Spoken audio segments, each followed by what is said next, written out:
Official PRO tweet చేస్తాడు, Congress party official PRO tweet చేస్తాడు, ముఖ్యమంత్రి గారు పిఆర్ఓ, ఈ పాల వ్యాపారంలో అవినీతి జరిగిందని. తెల్లారి 2-3 పేపర్లలో వస్తుంది, 3వ రోజుకి మాయమైపోతుంది. అదే కేటీఆర్ గారినేమో 3 సార్లు విచారణ పేరుతో పిలిచి వేధిస్తారు.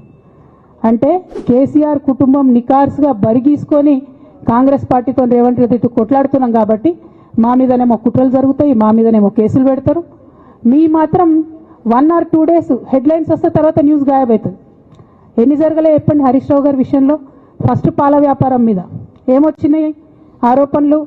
ఆనాడు బీఆర్ఎస్ పార్టీ గవర్నమెంట్లో SC ST BC హాస్టళ్లకు Harish Rao గారి పాల వ్యాపారం నుంచి పాలు సప్లై చేసిరనే ఆరోపణలు అయోధ్య రెడ్డి గారు ట్వీట్ చేసిండ్రు.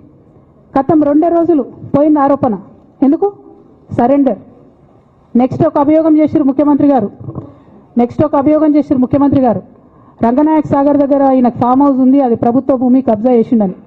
1 day headline, 3rd day news గాయబ్. No case, nothing. కేటీఆర్ పరిస్థితి ఏంటి? ఎన్ని కేసులు పెట్టిరు కేటీఆర్ అన్న మీద? ఎన్నిసార్లు పిలిచిండ్రు విచారణకు?